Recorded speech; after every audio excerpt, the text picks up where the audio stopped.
mechi yetu imalizika salama. Lakini pia tunawapongeza zaidi wachezaji wetu kwa kazi kubwa ambayo wameifanya. Malengo yetu katika kujiandaa kwenye huu mchezo ilikuwa ni kwenda kupata ushindi, lakini imekuwa tofauti, na tunasema kabisa kwamba huu ndo mpira, that is football. Mechi haikuwa nyepesi, mechi ilikuwa ngumu kwa watu wote, lakini pia tunawapongeza Young Africans kwa kuweza kutumia nafasi vizuri ambazo wamezipata. Wamecheza vizuri na mwisho wa siku wameweza kupata ushindi, lakini hii haimaanishi kwamba si Tabora ni wadogo. Unaweza ukaona kwamba katika duru ya kwanza Tabora tulishinda magoli 3-1 kwao, na leo wametufunga sisi 3-0. Tafsiri yake ni kwamba kwa wale wanao beti tunasema kwamba ni GG, boss team to score. Kwa hiyo kuanzia leo hii Yanga hawezi akasema kwamba ni mkongwe ama ni mkubwa kwa Tabora.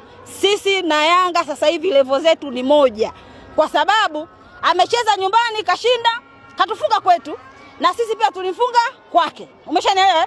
Kwa hiyo mpaka hapa sisi na Yanga level yetu ni hii. Level yetu ni moja katika timu ambazo zinazoshiriki ligi kuu ya NBC soka Tanzania bara. Ukija katika maeneo mengine sisi ndo kama Ahly, Mamelodi